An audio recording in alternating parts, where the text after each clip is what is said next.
가족 중에서 질병을 그냥 얘기 안 하고 일단 뭘 최근에 병원으로 보내드렸습니다. 저희 장모님이신데 그리고 나서 한 2달 정도 다니시면 20대, 1000원대로 돌아올 것 같다 이렇게 얘기했어요.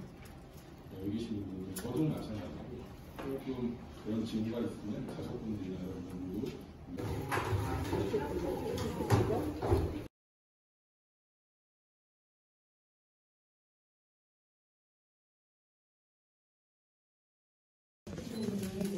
정신건강에 관한 환경 해소와 인식을 개선하기 위해서 의료인은 일단 공학생이 저렇게 일본 모양하게 그런 제안을 할 수 있는지 너무 고맙기도 하고 놀랍기도 했습니다.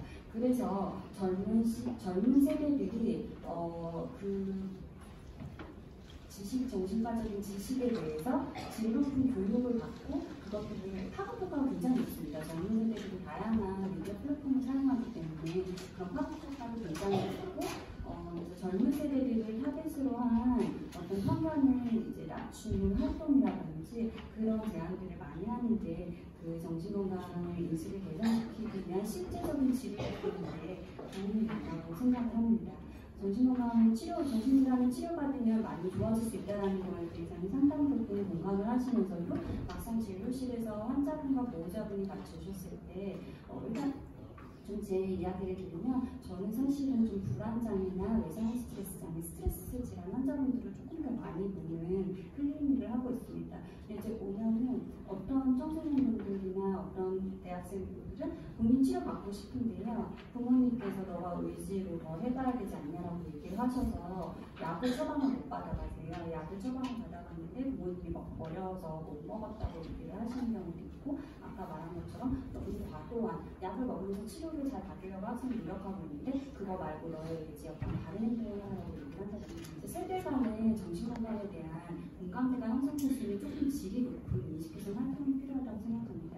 그리고 두 번째로 아까 아는 것 말고 행동으로 옮기는 게 이제 중요한데요.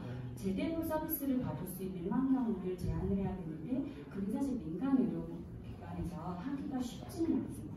제대로 받는다는 것은 단계가 2가지가 있는 것 같은데요. 첫 번째 단계, 아까 강한 학생이 경험했고 저희 클래스의 경험을 듣고 정말 제가 약간 부끄러워지면서 미안하기도 하고 그렇습니다. 왜냐하면 위클래스나 지금 정신건강증진센터에서 시행하고 있는 다양한 생활검사 제 생각에는 하드웨어적인 거는 사실 많이 선진국화 쪽으로 가고 있다고 생각해요. 정신응급시설, 응급도 빨리 들어갈 수 있도록 나라에서 노력을 하고 있고요. 그런데 문제는 거기에서 받는 환자분들의 상처까지 그건 약간 좀 질적인 부분이 있는데요. 처음에 이제 외래 오셨을 때 초진 환자분들이랑 얘기를 할 때 제가 처음에는 잘 몰랐어요. 초보자 지금도 아직 아주 그런 나이가 많고 경험이 다 쌓여있지만 초반에 잘 몰랐던 것도 처음에 오셨을 때 정신과의사의 반응이 굉장히 상처를 받으실 수 있다는 것을 많이 경험했고 그렇기 때문에 저도 그런 걸 조심해. 왜냐면 그 경험을 저한테 얘기해 주시기도 하고 제가 다른 병원에 갔는데 이랬다라고 하신 거는 저도 그런 상처를 주었을 수 있거든요. 왜냐면 그냥 전문가적인 입장에서 막 치료를 빨리 하니까 이렇게 말을 하다 보면 그 처음에 오셨을 때 그런 상처를 받으실 수 있고 그런 게 이제 하드웨어적인 어떤 선별의 단계에 일찍 들어가셨는데 그런 경험을 하시면 그거는 만화능이만 못한 서비스가 되는 경우가 있습니다. 마지막으로 하나는 두 번째 단계의 큰 장벽 중 하나는 선별검사라든지 자신의 정신건강 문제를 체크할 수 있는 환경이 많이 만들어졌는데 그때 전문적인 치료 단계로 넘어가는 건 또 다른 장벽이거든요. 특히 이제 정신과 우리나라 의료제도에서는 정신과 병원이죠. 정신과 전문적인 제도라는 게 그 병원에 이제 문턱을 들이기가 굉장히 어려운데 그거는 앞에서 그 편견과도 관련이 되어 있는 것 같고 그다음에 또 하나는 아무래도 덜 중대한 문제일 수가 있습니다. 암이거나 이런 거라고 하면 생명이랑 직결되니까 가족들도 막 모아서 바로 데리고 가고 조현병도 아주 증상이 심할 때는 빨리 데리고 오시지만 그렇지 않을 때는 사실은 경제적으로 사회적 취약층의 경우에는 경제적인 문제나 이런 것도 고민이 되시고 또 만성 중증 질환자분들 같은 경우는 약 말고 재활치료나 뭐 사회적인 좀 많이 받고 싶은데 사실 생각보다 받으실 때가 많지는 않으세요. 아니면 비용을 많이 든다든지 대기가 길다든지 저도 외래에서 그런 얘기 하시는데 제 개인 네임으로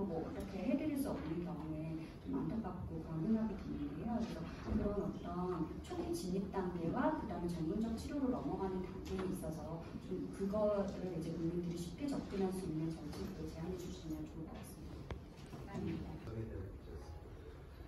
이게 많이 저희 주 업무였기 때문에 저는 제가 알기로는 법에 대해서 얘기하는 자리는 아니니까 입법기관에서 하는 토론이지만 편견에 대한 얘기에서 이 편견이 치료에 대해서 얼마만큼 문제를 갖는지 토론을 하는 자리를 되는 것 같습니다. 먼저 지금 현재 제가 알고 있는 한 우리나라에서 정부 수립 전에도 정신질환자, 조현병 환자에 대한 그 편견은 가장 최악이거든요. 지금보다 나쁜 점은 없었다고 저희들은 생각합니다. 그리고 그 말을 가장 적절하게 표현하는 게 조현병 포비아라는 것도 외래어인데요. 공포증이죠. 공포증이라는 건 실제보다 더 과장되게 느끼는 말이었습니다. 저희는 조현병에 대해서 알고 모르고 떠나서 조현병에 대한 공포증이 시달리고 있습니다. 이게 현재 문제고요. 과연 이게 편견이라고 하는 게 어떤 문제를 갖느냐라는 거는 사실 조현병 환자를 볼 때 치료가 이 사람이 됐다라고 하는 기준은 사실 증상이 없었다는 게 아닙니다. 어떤 의사든지 아마 배워서 정신과 전문의가 되고 아니면 또 의과대학생이라도 의학을 배운 사람이라면 가장 정확하게 아는 건 원래 자리로 돌아가는 거예요. 병이 있기 전에 돌아가는 거죠. 지역사회에서 자기 기능을 하고 내가 할 수 있는 일을 할 수 있도록 도와줘야 됩니다. 그래서 의사들은 이게 치료의 최종 목표를 그렇게 설정하고 있기 때문에 환자들이 지역사회에 가서 잘 살 수 있게끔 도와줘야 되는 그런 의무가 있습니다. 여러 나라, 다른 나라 얘기를 하면은 본받을 만한 부분도 대비가 돼서 이해가 되는 부분이 있지만 사실 우리가 우리에 대해서 잘 모르는 게 있습니다. 저희 나라는 다른 나라, 특히 동북아시아에서 중국이나 일본 이런 나라에 비해서 대만에 비해서도 사실 전통적으로 정신질환에 대한 그런 편견이 굉장히 없던 나라였습니다. 혹시 영화를 몇 가 보신 것 중에서 혹시 뭐그 동막골 웰컴 투 동막골이라는 영화 보면은 동네에 같이 살아갑니다. 그 사람이 위해를 가하거나 그 사람이 문제 일으키는 것도 없고 그 사람이 어느 정도 그 어떤 한 가족이 그 사람을 다 떠맡아가지고 그 힘든 일을 하고 있지 않습니다. 다른 나라에 얘기해서 죄송합니다만은 그 일본 같은 경우에는 그 보호 의무자라고 하는 게 어떤 걸로 만들어졌냐면 환자가 밖에 나다니지 않게 가족 중에 한 명이 그걸 책임지는 사람이었습니다. 우리 전통과는 전혀 다르게 우리는 모든 사람이 동네 사람이 같이 이웃과 함께 하던 전통이 있었습니다. 그 전통이 무너지고 지금 이렇게 된 것 같습니다. 그래서 환자가 이런 문제입니다. 병원에서 치료를 적절히 받고 나아가서 우리랑 같이 지내면은 이런 인식 개선이나 여러 가지 홍보 사항 같은 게 필요 없어집니다. 왜냐하면 누구나 사람은 자기 직관적으로 겪은 경험을 가지고 판단하는 게 제일 정확합니다. 근데 문제는 지금 사회로 나오는 것이 억제되어 있습니다. 저희는 되게 민감하게 받아들였던 부분이 초등학교 앞에 정신건강센터를 세운다는 것을 반대한다고 그랬던 부분이 있었고요. 그 다음에 최근에 그 예전에 정신병원들은 그 심사유곡에 있었습니다. 그런데 이제 그렇게 환자들이 가까운 데서 치료받고 또 거기서 적응을 돕기 전반적인 대책에 대해서 조현병에 대한 대책에 대해서 대한치료교수협회나 정신과 의사의 그 근본 대책이 있다라고 하고 조기 발견, 조기 치료입니다. 근데 이것도 다른 나라 얘기해서 죄송합니다만 호주 같은 경우는 아까 말한 그 우리나라의 시스템이 있는데 호주 같은 경우도 비슷한 시스템이 있고 굉장히 성공한 시스템이 있습니다. 근데 그 성공한 시스템의 특징이 뭐냐면 문턱을 최대한으로 낮춥니다. 여기는 절대로 치료를 하거나 약을 쓰거나 하지 않습니다. 상담이라도 그 상담의 내용이 자살 생각이 있으면 여기로 와라. 너 이상한 조현병이나 생각이 복잡한 거 와라. 이게 아닙니다. 그 나이에 있는 고등학교 아니면은 그 대학교 이런 성인기나 그 청소년기가 갖고 있는 모든 문제를 다뤄준다. 그 팜플렛을 보면 어디서 병 얘기가 한마디도 없습니다. 그 사람들이 와서 언제든지 상담할 수 있게 그 사람들이 고민하는 걸 같이 하는 그런 시스템이 있습니다. 이게 호주에서 얼마나 들여서 만들었냐면 4,000원을 들여서 만들었어요. 2011년도부터. 그래서 그런 또 여러 가지 사업을 통해서 전체적으로 2조 원을 썼다고 하는데 호주 인구가 우리하고 어떻게 되는지 아시는지 모르겠고 우리하고 이분 있으면 환자 수가 좀 적습니다. 이런 것들이 아마 우리의 미래를 볼 수 있는 그런 거라고 생각합니다. 네, 이상 제 토론을 끝내도록 하겠습니다. 감사합니다. 네, 응답입니다. 앞에서 앞이랑 뒤에 너무 많은 독특하시고 유명하신 분들께서 말씀해 주셔서 제가 지금 말씀을 드리고 싶은 건 청소년들은 아무래도 매스컴이나 인터넷에 가장 노출이 많이 되는 학년이라고 얘기할 수 있습니다. 그런 걸 자살 보조 권고 기준 한선 0이 있어서 거기에 대한 자살 권고 기준이 까다롭고 엄격한 걸로 알고 있는데요. 그래서 설리나 공허나 같은 그런 이야기들이 몇 달 전에 썼을 때도 굉장히 매스컴이 깔끔했고 학생들이 모두 특별함이 없을 정도로 깔끔했지만 2년으로 올라가자면 샤이니 조현 군이 자살했을 때는 별로 그렇게 완벽하게 이 체제가 완벽하게 갖춰지지 않아서 그런 걸 수도 있겠지만 조금 깔끔하지 않았다는 사실입니다. 유서 내용도 전체적으로 퍼져 있었고요. 거기에 대한 질책이나 질타도 굉장히 많았던 걸로 기억을 하고 있고요. 저는 이런 그런 좀 기자님들도 많이 아시고 이제 많은 국회의원분들이나 많은 고위 공직자분들께서 아시는 부분인데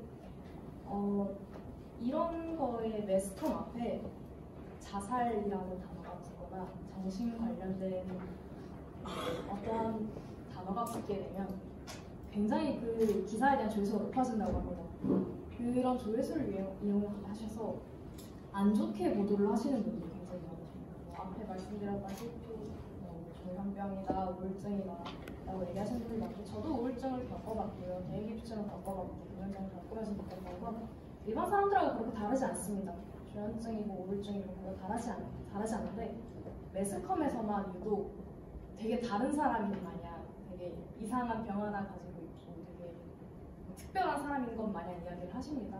그런 부분에 대해서 조금 나아졌으면 하는 바람이 있고요. 앞으로도 더 나아질 거라고 믿어 의심치 않습니다. 그리고 제가 아는 작가님이 한 분 계신데요. 그 작가님께서 이제 하셨던 말씀 중에 하나인데 이제 정신의학과를 가셨는데 이제 사고 한번 치실 거면 저한테 와서 말하고 사고를 치세요라고 얘기하셨대요. 이제 그 교수님께서 그래서 이제 자살을 시도하기 전에 방문을 하셨는데 이제 그 뒤로 입원 치료를 받게 됐다고 하시는데 굉장히 입원 치료에 대해서 편견이 많은 것 같더라고요. 입원 치료는 그렇게 여러분들이 생각하시는 되게 강압적인 분위기도 아니고 굉장히 밝고 일반 병동과 똑같습니다. 단지 제한되는 게 조금 많을 뿐 일반 병동과 똑같다는 점을 좀 말씀드리고 싶고요. 아무래도 이제 편견과 이해에 관련해서 많은 분들께서 이해를 하고 계신 것도 사실이고 편견을 없애기 위해 노력하고 계신 것도 사실이지만 학생의 입장에서 보면은 어떻게 보면 예방교육이 학생한테는 편견과 이해를 가장 많이 없앨 수 있는 단어라고 생각합니다. 그런 교육적인 부분에 있어서 조금 더 전문적이고 조금 더 경험해본 사람들의 이야기가 들어갈 수 있도록 조금 노력을 해주셨으면 좋겠고요. 예방교육에 있어서 말로만 그냥 너 이러면 안 돼, 저러면 안 돼가 아니라 학생들한테 직접 보여주는 거죠. 이 사람들이 어떤 아픔을 겪었으니까 너네가 이걸 조금 이해해줬으면 좋겠고 이걸 너무 나쁘게 생각하지 말아줬으면 좋겠고 그런 점들을 하나하나 담아서 학생들에게 조금 더 전달력 있고 호소력 있게 이야기를 한다면 분명 학생들도 이제 예방교육이 전부잖아요. 어떻게 보면 학생들이 나올 기회가 없고 학교 안에서의 교육이 전부이기 때문에 학교 안의 교육을 조금 더 강화해 주셨으면 하는 바람이 있습니다. 이상입니다.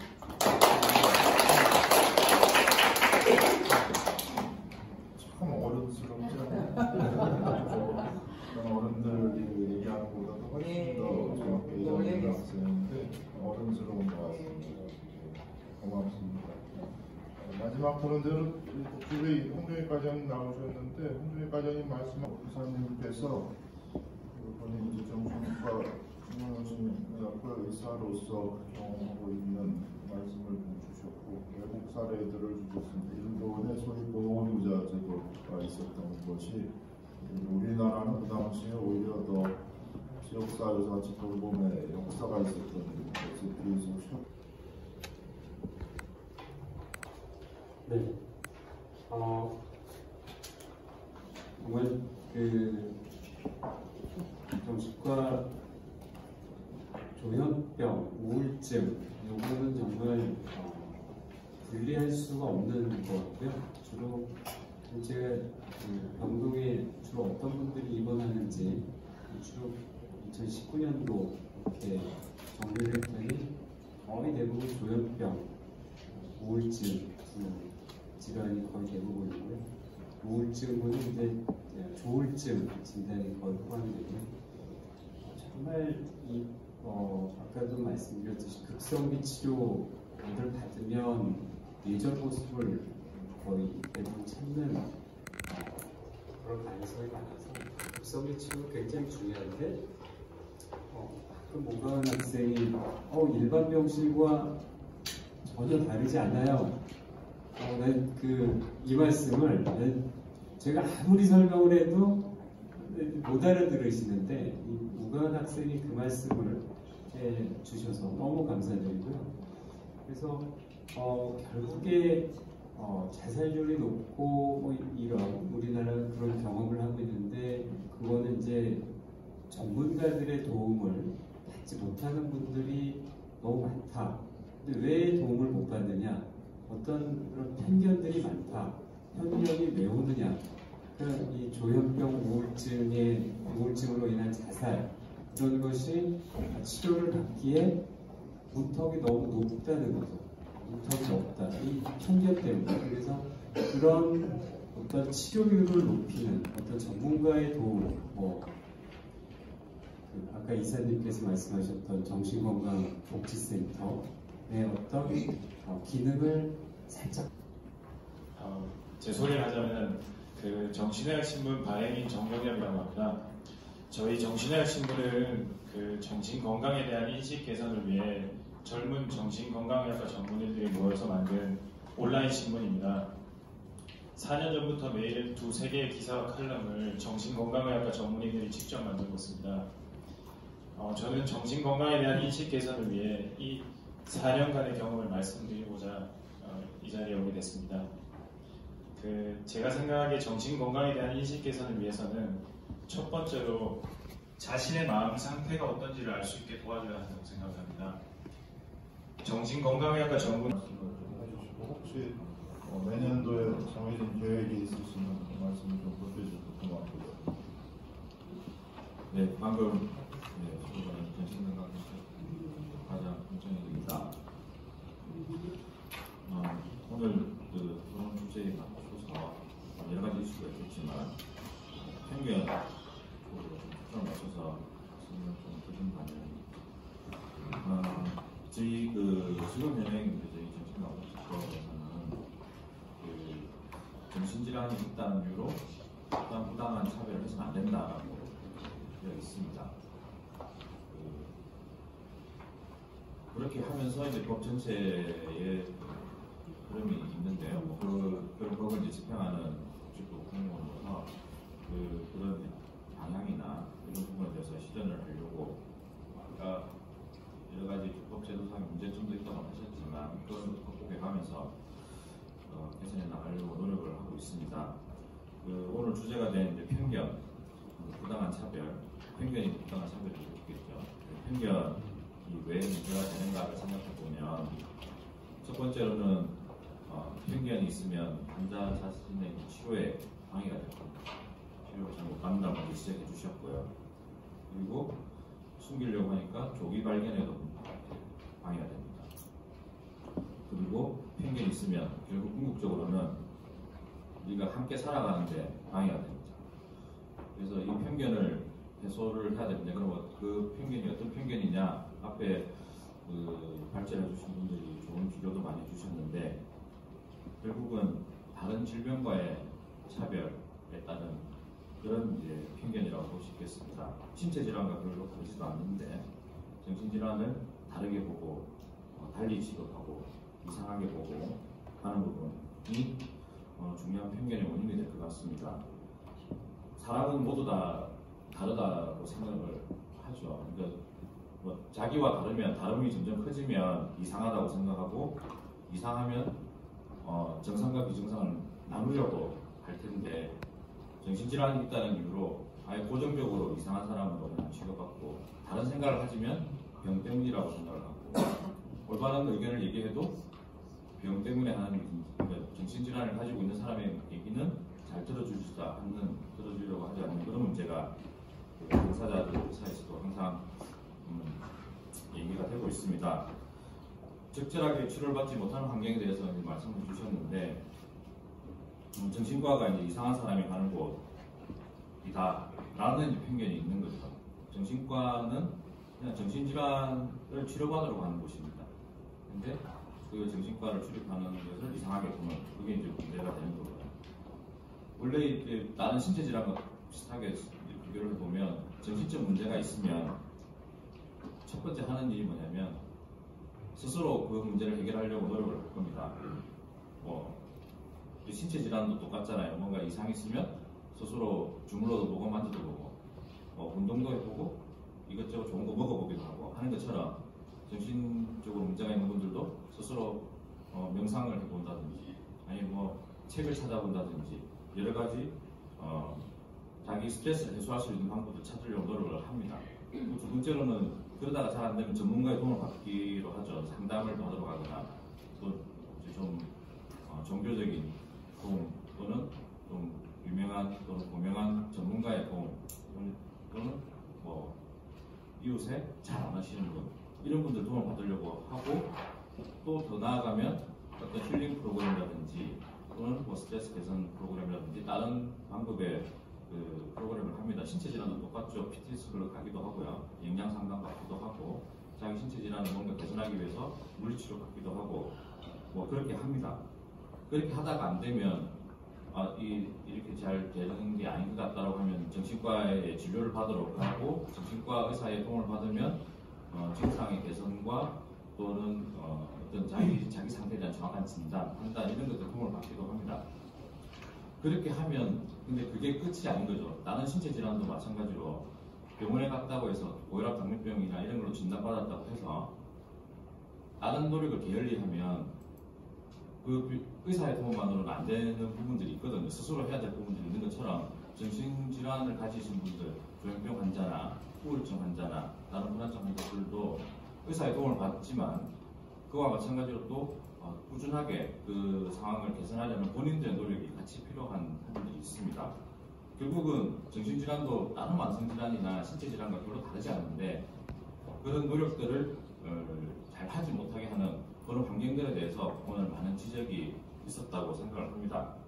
그래서 그러면 정부에는 그래서 뭘 할 건데 이런 인식 개선 그리고 정신질환에 대한 벌써 사회적 편견을 해소하기 위해서 무엇을 할 것이냐 하는 부분에 대해서 뭐 마무리를 좀 한다 그러면 저희들은 뭐 다 이제 그 정부 하는 사람은 다 예산이나 뭐 프로젝트를 하는 사람이지만 가장 중요하게 생각하는 것은 첫 번째 해야 될 것은 이제 정신질환에 대한 일반 국민들에 대한 인식 개선도 중요하지만 첫 번째는 조현병 같은 이제 중요한 정신질환을 가진 또는 뭐 그렇지 않은 우울증이나 이런 정신질환을 가진 그 환자에 대한 환자 스스로의 인식 개선 그리고 그 환자와 같이 더불어서 사시는 가족들에 대한 인식 개선이 중요해서 거기에 대한 올바른 정보와 교육을 제공해야 될 필요가 있다고 생각합니다. 저희가 지금 이제 중점적으로 하고 있는 사업이 이제 회복된 당사자들, 특히 조현병을 예로 들면 뭐 알코올 중독도 다 있겠지만요.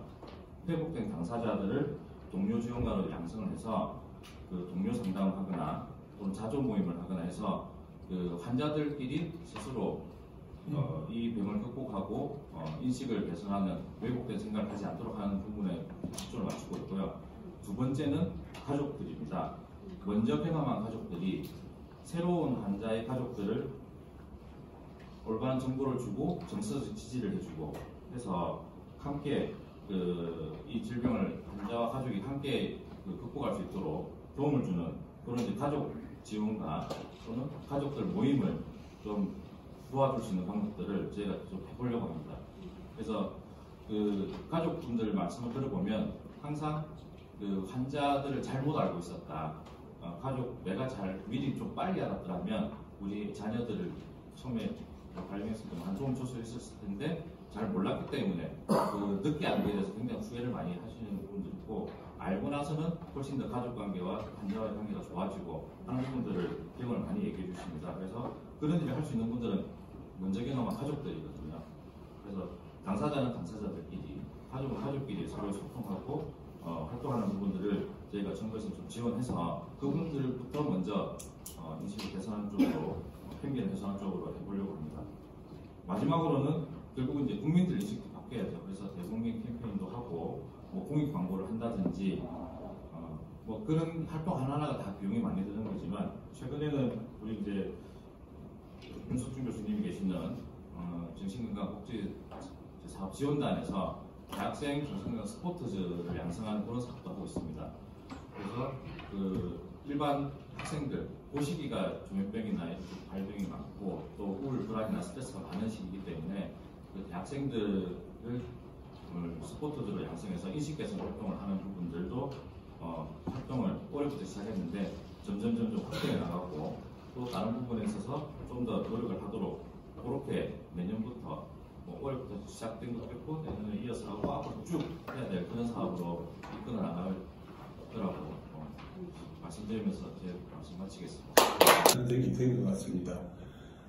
참 오늘 우관실 보니까 우리 세계 환경 운동가, 소녀 운동가가 굉장히 이슈화 되고 있는데, 우리 우가운 우리 스페셜리스트가 한국 정신 건강에 굉장한 어떤 반문을 일으키고 있답니다. 진짜 이분 만나고 나서 저는 우리 멘탈 헬스 코리아와 우리에서 여기서 대안이 나오겠다 결론을 확정을 했습니다. 그래서 지금 말씀하신 것들을 보면은 말이 소통이 치유다, 기본적이고 상식적입니다. 그래서 이거는 인간의 문제고 사회의 문제이기 때문에 그러한 어떤 정말 순수한 영혼에서 나오는 그런 사심 없는 그런 소리죠. 그래서 아까 편견도 말씀했는데 편견이 진정한 의미가 아까 저기 뒤에 분 말씀하셨듯이 국민들의 어떤 편견뿐만 아니라 우리 치료 관계자, 여기 있는 분들, 당사자를 둘러싼 가족, 사회복지사, 상담사, 의료계, 정신보건, 당국 모두가 치료 관계자로 하죠. 이분들의 결국 편견이 지금 저는 말하고 싶습니다. 그 편견이 어떤 결과는 뭡니까? 지금 한마디로 우관께서 말씀하신 안에서 다 현재 보건 실태나 어떤 그런 진정한 정신 건강의 회복에 대해서 말씀하셨어요. 한마디로 모른다 이 말이에요. 무지라는 말이죠. 우리 진짜 우리 이 뒤에 굉장히 먼저 책임은 우리 홍정일 과장님처럼 이 보호자에게 달려 있습니다. 먼저 통감하고요. 그래서 그러한 진정한 회복을 위해서는 모두가 알다시피 다 알고 계시죠. 통합적인 관점에서 통합적인 치유, 약물과 저는 18년 차이고 우리 아이 초등학교 6학년 때 발견했거든요. 저기 이런 토론회니 학회니 그런 데 참 많이 다녀왔습니다. 솔직한 말로 전부 듣던 말이거든요.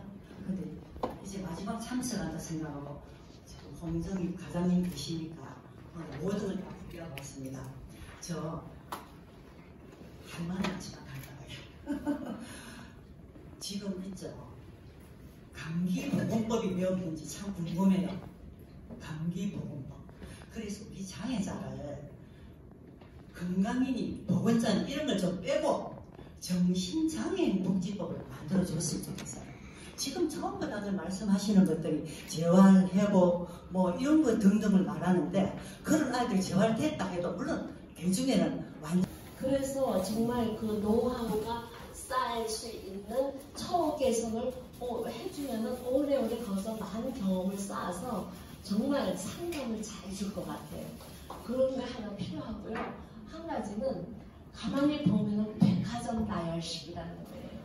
정부에서 하는 프로그램이요. 그런 것들이 가만히 보면 아무 우리들한테 실속이 없는 정말 그런 거는 정말 저희들 좋아할 수도 없죠.